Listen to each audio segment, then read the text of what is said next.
마태복음 18장 20절입니다.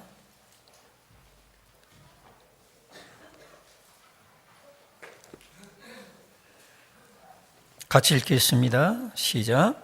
두세 사람이 내 이름으로 모인 곳에는 나도 그들 중에 있느니라. 아멘. 이 말씀을 통해서 당신에게 하나님께서 임재하십니까? 이런 제목으로 말씀을 나누겠습니다. 서로 인사를 나누시기 바랍니다. 당신에게 하나님이 임재하십니까? 정직하게 대답을 하세요. 예, 임재합니다. 임재하십니다. 이렇게 얘기할 수도 있겠고, 하나님이 계시다고 하는데 나는 임재를 잘 모르겠다. 그런 분도 있을 수 있어요. 여러분, 우리가 하나님을 믿는다고 하면서 하나님의 임재를, 그분의 현존을, 영어로 말하면 발음이 현찮아서 그렇지, 더 가드 프레젠스, 하나님 그분이 여기에 임재하시고 살아계신 것을 내가 느끼고 살아가는 거, 이게 아주 중요한 거예요. 우리가 관념적으로는, 생각으로는 하나님 살아계신다더라, 그러면서 전혀 하나님을 의식하지 못하고 사는 사람들이 많이 있는 거예요. 그래서 우리들은 하나님의 임재 의식이 없이 살아가는 것은 마치 마른 뼈와 같이 사는 거예요. 마른 뼈는 거기 생명이 없어요. 죽은 거예요. 내가 예수를 믿는다, 하나님을 믿는다 그러면서도 하나님이 여기 살아계신 것을 내가 느끼고 체험하고 의식하지 못한다면 어떻게 보면 아무 소용없는 거예요. 여러분, KTX가 하루에 여기 수십 번 다녀도 의식하지 않으면 어떻게 됩니까? 오늘 KTX가 지나갔던가? 의식이 안 될 때가 있어요. 그런 건 의식 안 해도 돼요. 그런데 하나님은 나와 함께 살아계시고 나에게 말씀하시고 나를 도와주시고 이런 거를 반드시 의식해야 된다는 거예요. 부부지간에 같이 사는데 주민등록상에는 부부로 돼 있지만 같이 살면서도 아내의 말을 한 번도 안 듣고 들은 척도 하지 않고 남편과 서로 사랑의 눈길도 주고받지 않냐고 대화도 없고, 그렇다면 그건 비참한 죽은 부부지요. 법적인 부부에 불과한 거예요. 그러면서 생각은 엉뚱한 여자를 생각하고 엉뚱한 남자를 생각하고 계속해서 24시간 엉뚱한 여자, 엉뚱한 남자만 생각하고 그 휴대폰하고 막 통화하고, 그러면 그것은 이미 부부가 아닌 거예요. 하나님과 우리 사이도 마찬가지예요. 하나님과 나 사이가 정말로 하나님의 임재를 체험하면서 하나님이 여기 계신 것을 의식하면서 살아가는 것, 이걸 우리가 놓치면 어떻게 보면 다 놓치는 거나 마찬가지예요. 이런 하나님의 임재가 없는 사람은 마치 빵가게라고 간판을 써놨는데 가보니까 빵이 없어. 주유소라고 써놨는데 가보니까 기름이 다 떨어졌대, 없대. 얼마나 비참한 거예요. 자동차는 있어, 기름이 다 떨어져서 가지를 못해, 고철덩어리에 불과한 거예요. 물 없는 곳에 물고기가 존재하면 어떻게 됩니까? 답답한 거죠. 죽기 일보 직전이에요. 그래서 하나님의 임재라는 건 그렇게 중요한 거예요. 예수 믿는 사람들이 말로만 예수 믿는다고 그러고 실제로 하나님 살아계신 것을 의식하지 못하고 느끼지 못하고 체험하지 못한다면 참 이게 큰 문제죠. 근데 여기 오늘 읽은 성경에 보니까 두세 사람이 내 이름으로 모인 곳에 나도 그들 중에 있느니라 그랬어요. 부활하신 주 예수님께서 성령으로 우리들 가운데, 우리들 이 교회 예배 중에, 여러분 한 사람 한 사람뿐만 아니라 우리 예배 중에 지극히 작은 공동체를 할지라도 예수님의 이름으로 우리가 서로 기도하면서 예배하면서 주님을 사랑하는 사람의 모임 중에 예수님이 함께 계시겠다, 이렇게 약속하셨어요. 그럼 계신 걸 우리가 느껴야 되잖아요. 의식하고 있어야 되지 않겠습니까? 또 성경에 보면은 예수님께서 우리들에게 지상명령을 부탁하시며 모든 족속을 제자 삼으라고 말씀하시면서 또 뭐라고 말씀하십니까? 내가 너희들과 항상 같이 있겠다, 항상 같이 하겠다, 이렇게 말씀하셨어요. 세상 끝날까지. 그러면 예수님, 부활하신 주 예수님이 여러분과 같이 함께 계신 것을 여러분이 알아야 되지 않겠습니까? 느껴야 되지 않겠습니까? 또 요한복음 14장 20절에 보니까 그날에는 내가 아버지 안에, 너희가 내 안에, 내가 너희 안에 있는 것을 너희가 알리라, 이렇게 말씀하셨어요. 여러분 속에 하나님이신 예수님이 같이 계신 것을 알고 계십니까? 알고 계셔야 돼요. 또 하나님의 임재라는 것을 여러분들이 그래도 나는 예배 드리잖아요. 나 하나님께 헌금도 드리고 나 하나님 위해서 살려고 하잖아요. 나 깨끗하게 살고 있습니다. 하나님의 임재라는 것도 질과 수준의 차이가 있어요. 여러분 구약에 보면 욥기를 보세요. 욥은 분명히 하나님께 정말로 말씀대로 살고 깨끗하게 살고 도덕적으로 살고 또 하나님께 예배도 드리고 헌금도 드리고 기도도 많이 했어요. 근데 그가 고난을 당하고 자식들도 죽고 그야말로 자기 하나밖에 없는 몸뚱이도 병들고 하나밖에 없는 아내도 자기를 버리고 도망가고 그런 고난 속에서 나중에 뭐라고 했어요? 그 수많은 의심과 갈등과 희위 속에서 고통 중에서 나중에 뭐라고 하냐면 과거에는 내가 하나님을 듣기만 했사온데 이제는 내가 하나님을 눈으로 봅니다. 여기서 눈으로 본다는 게 뭐예요? 실제로 우리 육체의 눈으로 하나님을 본다는 것은 아니죠. 하나님의 임재를, 하나님의 역사를 주관하시고 자기 앞에 지금 살아계신 것처럼 더 임재를 깊이 있게 깨달았다 이 말이죠. 오늘날도 마찬가지죠. 오늘날도 수십 년 교회 생활을 해요. 교회 왔다 갔다 하고 예배 생활하고 헌금 드리고 바르게 살려고 노력하는데 하나님의 임재를 어느 만큼 내가 느끼고 사느냐, 의식하고 사느냐, 이런 깊이와 높이와 수준, 폭이 다를 수가 있다는 거죠. 이 시간을 통해 여러분들이 하나님의 임재를 여러분이 점검해 보시고, 여러분 하나님의 임재를 점검하지 않는다면 그거는 가장 귀중한 걸 놓치는 거예요. 전능하시고 무한하신 하나님이 나와 함께, 유한한 나와 함께 계시고 유한한 이 작은 무리들, 이 작은 무리들 중에 함께 계시는 거, 이게 어떻게 보면 엄청난 큰 은혜고 기적이죠. 자, 먼저 우리가 여기 의식을 생각해 봅시다. 하나님의 임재라는 것은 바로 하나님이 나와 함께 살아계신 것을 내가 의식하고 느끼고 알고 살아가는 것. 그래서 우리들은 항상 내 의식을 어디에다가 둬야 되느냐, 우리가 생각해 봐야 돼요. 내 의식, 내가 깨닫는 것.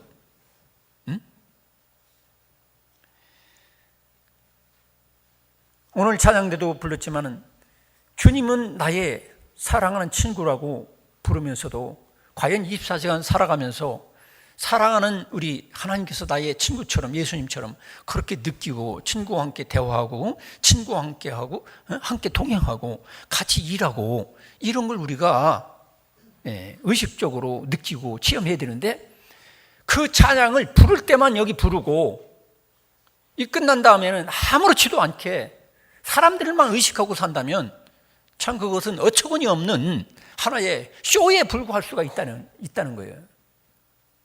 그러니까 우리가 이 예배라는 것도 그렇잖아요. 예배가 뭡니까? 하나님을 의식적으로 섬기는 거잖아요. 그런데 우리가 찬송을 부를 때도 그냥 세상 생각하면서, 나의 육신적인 생각, 세상적인 것들만 생각하면서 여기 찬송 부른다면 그것은 뭐예요? 그것은 하나님의 임재를 놓치고 찬송 부르는 거예요. 기도도 마찬가지죠. 기도도 대표 기도자가 기도하는데 나는 전혀 생각이 없어요. 그냥 졸고 앉아 있어.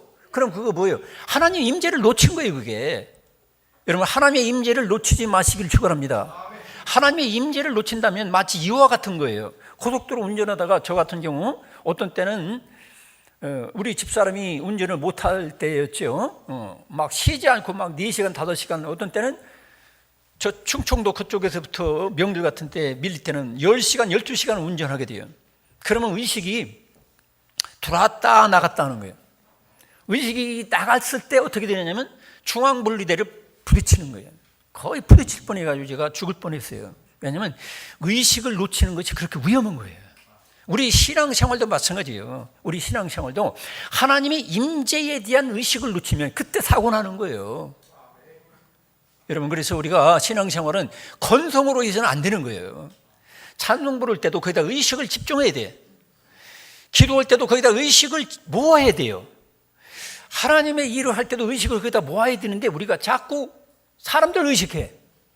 예수님 당시에 예수님으로부터 큰 책망 들었던 서기관 바리새인들은 성경 줬는 거예요. 그때 당시로 말하면 대단한 사람들이에요. 그런데 그들은 하나님을 의식하지 않고 사람들만 의식하니까 사람들이 나를 어떻게 봐주나, 나 거룩하다고 칭찬해주나, 나 잘한다고 막 인정해주나, 거기에만 매이다 보니까 결국 하나님을 놓쳤어요. 하나님께 대한 의식을 놓쳤어요. 이게 결국 거짓말쟁이들이 되는, 위선자, 외식주의자들이 되고 만 거예요. 그러니까 오늘날도 마찬가지죠. 오늘날도 예배 드릴 때, 기도할 때에 하나님의 일을 할 때도 항상 하나님께 대한 의식을 집중해야 되는데 그걸 놓치는 분들은 미안하지만 헛걸음하는 거예요. 헛걸음하는 거예요. 그리고 나중에는 결국 이게 쌓이다 보면 예수님으로부터 큰 책망 들었던 외식주의자, 거짓말쟁이가 되는 거예요. 여러분, 진실한 신자가 될 수 있기를 축원합니다. 우리가 진실이 없는 예배, 진실이 없는 신앙생활은 아무 소용이 없어요. 오히려 진짜가 나타났을 때 예수님을 거역하게 되는 거예요. 그래서 우리들이 항상 하나님이 내 앞에 계신 것을 의식하면은 어떤 현상이 일어날 것이며, 하나님 계신 것을 의식하지 않는 사람은 하나님이 없는 것처럼 사는 거예요. 하나님이 안 계신 것처럼 사는 크리스찬들이 너무 많아요. 하나님이 안 계신 것처럼 말을 해. 그래서 부부지간에도 예배 드리고 가자마자 부부지간에 서로 다투는 거예요. 왜? 하나님이 안 계신 것처럼 사는 게 바로 그거예요. 여러분, 지난 주간에 얼마나 부부간에 다퉜는지 한번 반성해 보세요. 여러분의 지난 주간 한 주간 동안 살면서 하나님이 없는 것처럼 산 시간들이 얼마나 많은지를 한번 생각해 보세요. 혼자 위로하고, 같이 계시겠다고 했는데 혼자 위로하고, 혼자 쓸쓸해하고, 혼자 회의감을 갖고, 혼자 두려워하고, 또 원한을 갖고 살고, 하나님 안 계시다고 생각하니까 원한을 갖는 거예요. 남을 비난하고 비판하고. 분명히 하나님 함께 계시면 남을 비난하고 비판할 틈이 없거든. 하나님의 전지하심과 거룩함 앞에서 내가 지금 여기 머무르고 있다면 어떻게 남을 비난하고 비판할 수 있어요? 내가 문제인데 지금. 할렐루야. 따라하겠습니다. 내가 문제다. 되게 엉뚱한 사람들 있잖아요. 남 비난하고 조롱하고 비판하고 남 험담하고 이리라 저리라고 말을 하는데 자기는 하나님 앞에 바로 서지 못해. 자기가 더 큰 심각한 문제가 있는데, 예를 들어서 감기 환자 보고 너 큰일 났다, 너 감기 걸려서 큰일 났어. 근데 그 속에는 피암 말기가 될 수가 있거든. 우리암 말기가 될 수 있어요. 영적으로 본다면. 이게 참 뭔지라. 서로 인사하시기 바랍니다. 나 자신에 대해서 하나님의 임재를 확인합시다. 하나님 임재가 없는 봉사, 그런 거 많아요. 여러분, 교회 다니면서도 하나님 임재, 하나님 의식하지 않고 말하는 거 많아요. 항상 하나님 의식하면서 말을 하고, 하나님 의식해서 우리가 하나님 앞에 봉사해야 되는 거예요. 근데 하나님 임재는 다 놓치고 그냥 막 인간 껍데기만 가지고 사람들 누가 보나 안 보나 이런 것만 생각하고. 여러분, 아담과 하와를 보세요. 아담과 하와는 하나님의 임재를 놓쳤어요. 그래서 사탄과 대화하다가 결국 어떻게 됐어요? 에덴 동산에서 쫓겨났잖아요. 모든 축복을 다 잃어버린 거예요. 그래서 하나님 임재는 모든 걸 다 누릴 수도 있는 반면에 하나님 임재를 놓치게 되면 모든 걸 다 뺏겨버리는 거예요. 교회 나 집사니까 뭐 하나님 임재 그런 거 다 알아요. 집사 아니라 장로 아니라 목사도 하나님 임재를 놓치니까 죄를 짓게 되는 거예요. 미투 뭐 이런 거 왜 걸려요? 하나님 임재를 놓치니까 그렇죠. 유명한 부흥사도 그렇고, 예? 이런 교회 장로님들도 그렇고, 여러분 여기 수십 년 교회 생활하는 여러분들도 어느 날 갑자기 하나님 임재를 놓치는 그 순간 고속도로 120km, 140km로 달리다가 의식 싹 5분간만 나가도 큰 사고 나는 것처럼 우리들에겐 24시간 하나님을 의식하는 게 반드시 필요하다는 거예요. 이걸 놓치니까 사람들이 펑펑 사고 터치는 거예요. 아이, 저분 보니까 교회에 어떤 때는 찬양도 잘하고 저분 기도도 아주 은혜스럽게 있는데 어느 날 보니까 아니야. 전혀 아니야. 하나님 없는 것처럼 말을 하고 하나님 없는 것처럼 처신하고 있어. 그것은 뭐냐면 하나님 임재를 놓치니까 그래요. 아담과 하와도 하나님 임재를 놓치니까 다 뺏겼잖아요. 그리고 부부지간에 서로가 막 핑계대고 원망하고 그 자식들은 서로 살인하고 죄짓게 되고, 그래서 하나님 임재를 놓치면 우리는 다 놓치는 거예요. 서로 인사합시다. 하나님 임재를 놓치지 맙시다. 내가 지금 뭘 하고 있다 이게 중요한 게 아니에요. 내가 뭐 헌금한다, 뭐 내가 전도한다, 내가 봉사한다, 그 자체가 중요한 게 아니에요. 하나님 임재를 떠나서는 그거 아무것도 아닌 거예요. 그래서 하나님께서는 이 임재를 놓친, 하나님 임재를 놓친 그 인간들을 위해서 여러 가지 시도를 하셨죠. 하나님께서는 임재를 회복하게 하기 위해서 여러 가지로 노력하셨어요. 하나님의 택한 백성들에게는 구름 기둥으로 불 기둥으로 하나님이 너희들과 함께한다 임재를 나타내 주시고, 모세 같은 경우는 불은 붙었는데 계속 타는데 꺼지지 않는 떨기나무 불꽃을 통해서 모세에게 하나님의 임재를 나타내 주셨어요. 또 성전의 구름으로, 꽉 찬 구름으로 나타내 주시고, 성전의 법궤에 함께 있겠다고 임재를 약속도 해 주셨고, 또 하나님 종들에게 수많은 다양한 모습으로 하나님은 임재를 나타내 주셨어요.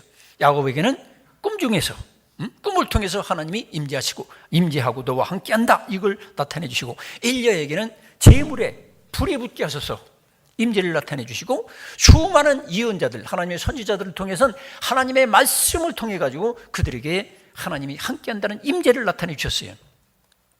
그러다가 말씀으로 가지가지 기적으로도 이것이 완전한 임재가, 하나님 임재를 회복할 수 없으니까 결국 하나님이신 그분께서 예수라는 한 인간의 모습을 입고 이 땅에 오셔서 성육신 임마누엘, 하나님이 역사에 임재하시는 그런 은혜를 베풀어 주셨어요.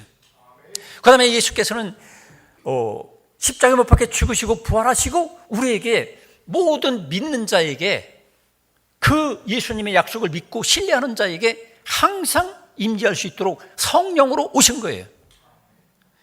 자, 그래서 하나님은 오늘날 어떻게 임재하십니까? 우리가 예수님의 약속을 믿고 그들이 간절히 기도할 때에 하나님께서 임재해 주셨어요. 성령으로 임하셨어요. 성령 강림. 오늘날도 마찬가지입니다. 오늘날도 어떤 사람이 하나님의 임재를 체험하느냐, 예수님의 약속의 말씀을 믿고 간절히 기도하는 자에게 사도행전 2장처럼 여러분에게 하나님이 임재를 회복시켜 준다는 사실을 믿으시기 바랍니다. 그 하나님의 임재가 없으면 다 소용없는 거예요. 예수님의 이름으로 모인 사람들이 하나님의 임재가 없다면 그들이 어떻게 그 무서운 핍박과 죽음의 위협을 이기고 하나님 우리 아버지의 뜻을 따라 복음을 전하며 교회를 세워나갈 수가 있었겠습니까? 오직 하나님의 임재로 그게 가능하게 되는 거예요. 또 하나님의 말씀을 듣고자 모인 사람들 중에 한 계십니다. 사도행전 10장 33절에 보니까 고넬료가 하나님이 지시해 주신 대로 베드로 사도를 초청해서 그들은 뭐라고 했느냐면, 사도행전 10장 33절에 주께서 당신에게 명하신 모든 것을 듣고자 하여 다 하나님 앞에 있나이다. 그때 베드로가 지금으로 말하면 이렇게 예수님을 증거하고 설교할 때에, 말씀을 들을 때에 하나님이 임재하셨어요. 할렐루야. 성령이 충만하게 임해가지고 그들에게 하나님이 함께 계신 것을 드러내시고 그들에게 표적을 보여주신 거예요. 그 다음에 마태복음 18장 20절에 오늘 여기 읽은 본문에도 두세 사람이 내 이름으로 모인 곳에 나도 그들 중에 있느니라. 그래서 우리가 예수님을 사모하고 사랑하고 그분의 약속을 믿고 모인 예배 중에 하나님은 임재하시는 거예요. 할렐루야. 그래서 여러분들이 찬송을 부를 때에도 항상 그 찬송에 집중을 하고 의식을 집중해서 예수님 생각하면서 찬송 부를 때에 하나님 임재가 임하는 거예요. 내가 이제 찬송은 부르면서 생각은 우리 마누라가 왔나 안 왔나,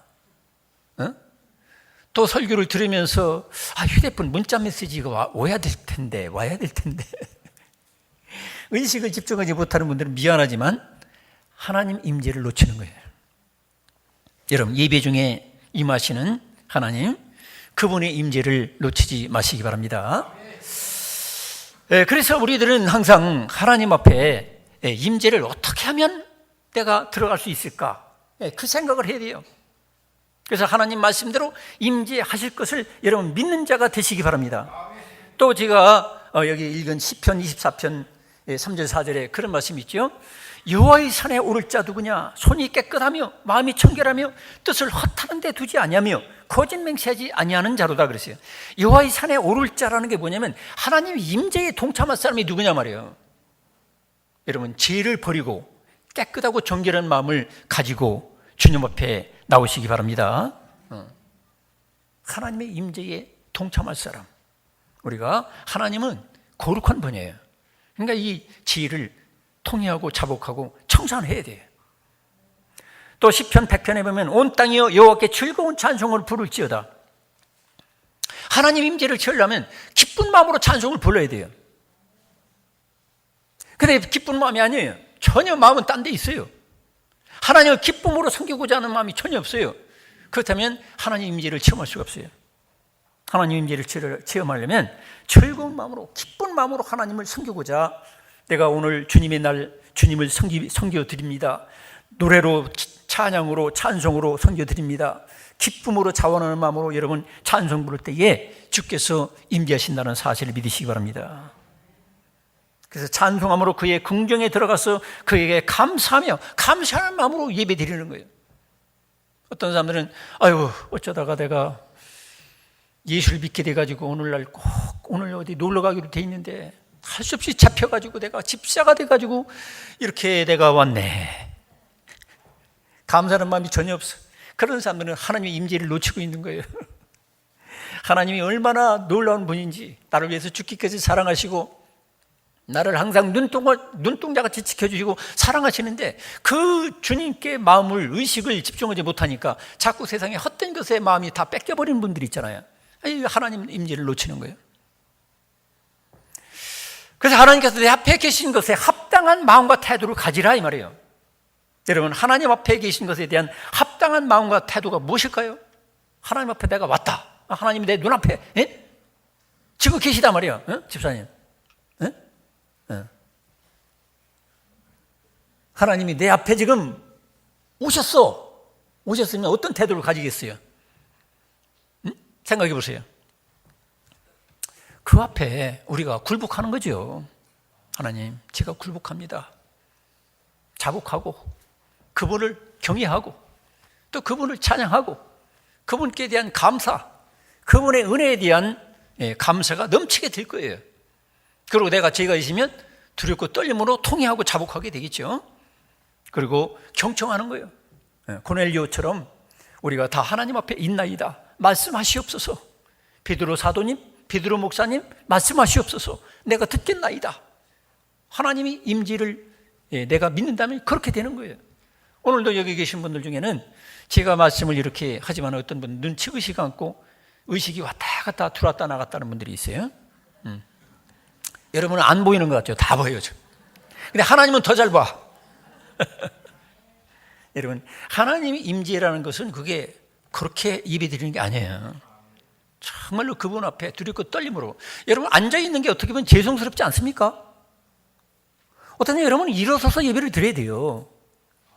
아니, 나보다도 내가 작대기 하나인데 이 대장이 들어오시는데 내가 앉아가지고 완남 거기 앉아.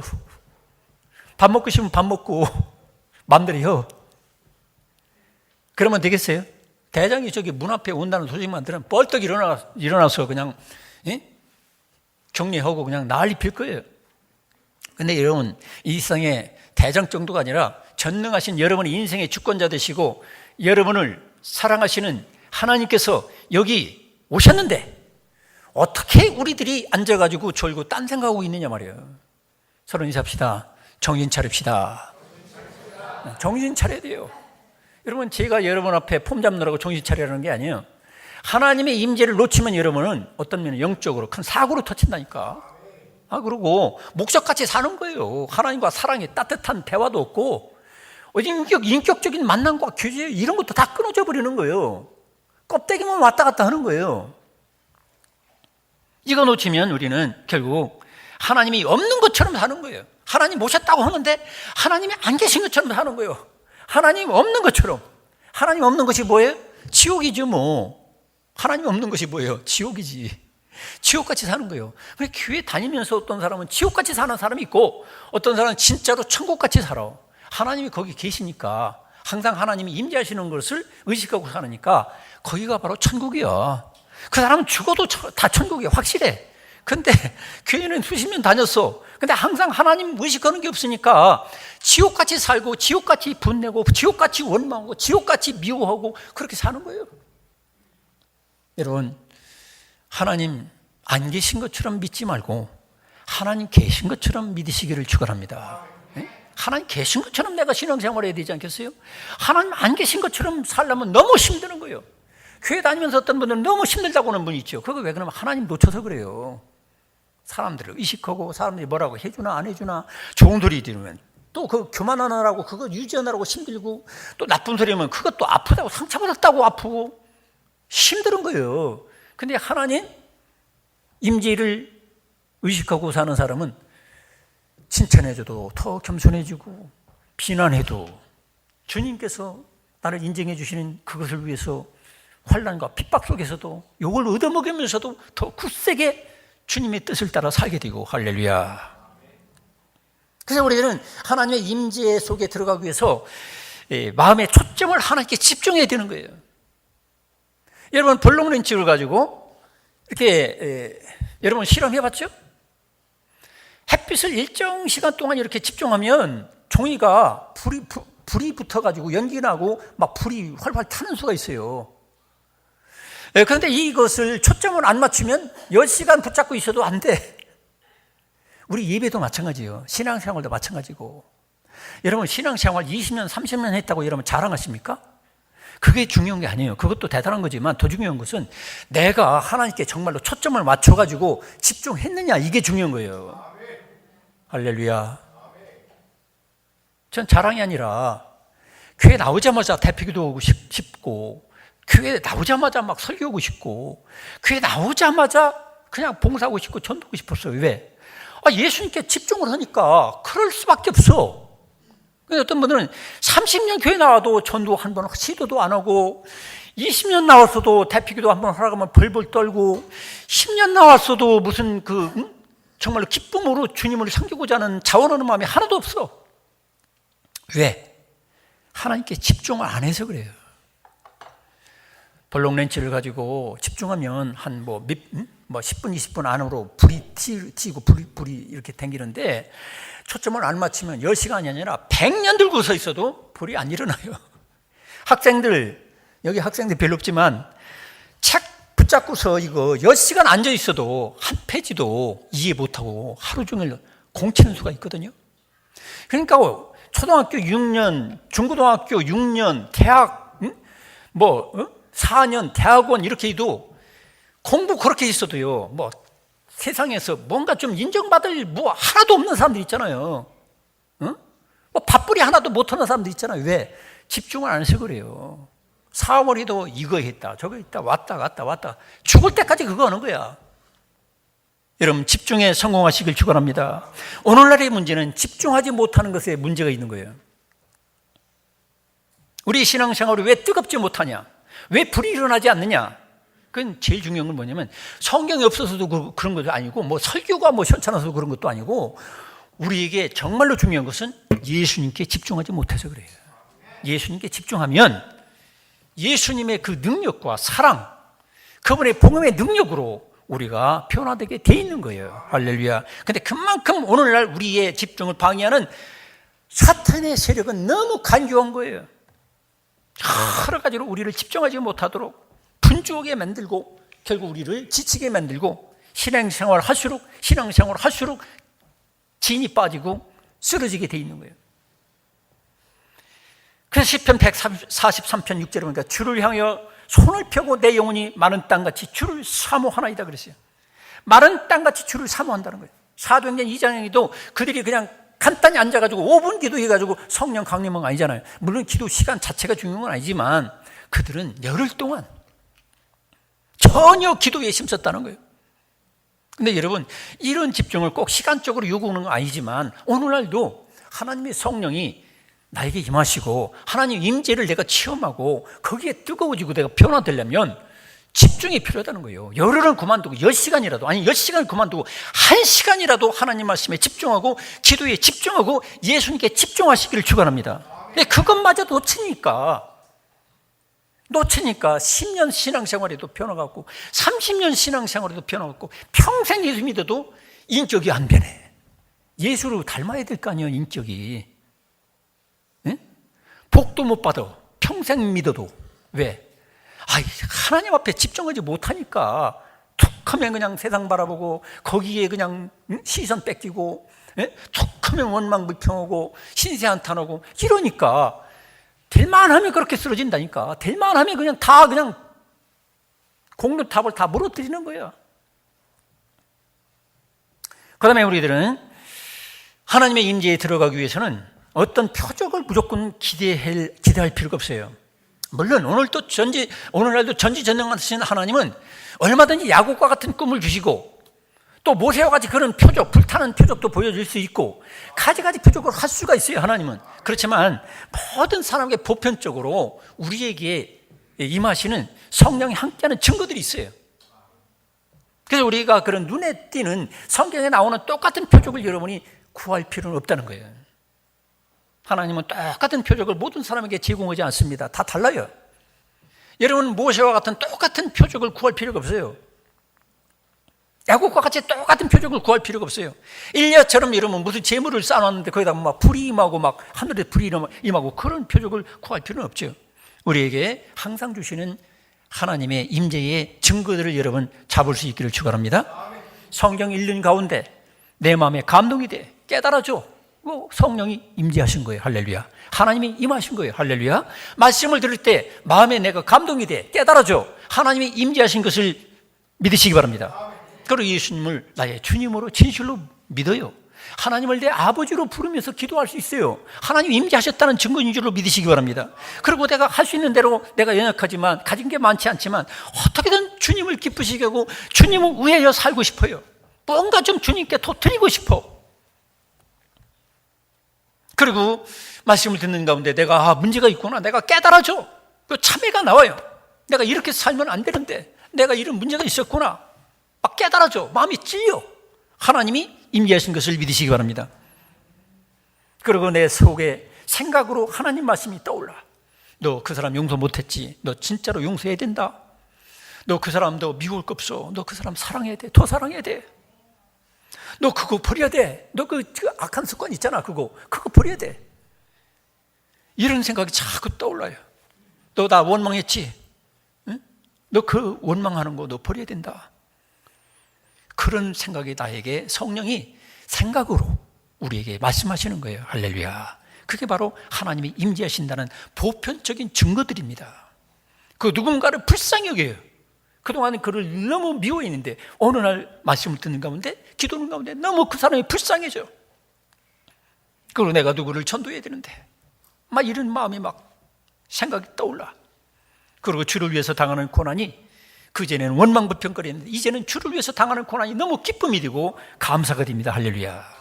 하나님이 임재하셔서 함께 계시니까 주님의 마음을 나에게 부어주시는 거예요. 그래서 예수님의 마음이 나에게 물밀듯이 밀물처럼 나에게 들어오는 거야. 예수님의 마음으로 자꾸 생각하는 거야. 사람들을 대할 때 예수님의 마음으로 그를 불쌍히 여기고 사랑하고 내가 더 해주지 못한 것 때문에 마음이 아프고 괴롭고 그 예수님처럼 내가 그를 위해서 내가 그의 짐을 져주고 싶고 그게 바로 예수님이 우리에게 성령으로 영으로 임재하시고 함께 계신다는 사실을 믿으시기 바랍니다. 그 하나님의 피조물들을 쳐다보면 다 선물로 보이고 제가 밴드에 지금 시를 종종 올리죠. 그게 성령이 임재하시는 증거예요. 여러분 제가 뭐 실력 자랑하려고 시를 올리는 게 아닙니다. 꽃잔디를 쳐다봐도 하나님께서 나에게 보낸 천사같이 그 조그만 꽃송이들이 반짝반짝 웃으면서 나에게 막 기쁨을 주고 평안을 주고 막 그 수천 수만의 그 꽃송이들이 천사같이 나에게 속삭이면서 위로해주고 나를 상처를 막 치료해주는 것 같고, 할렐루야. 그게 다 하나님의 성령이 임재하시는 증거예요, 여러분.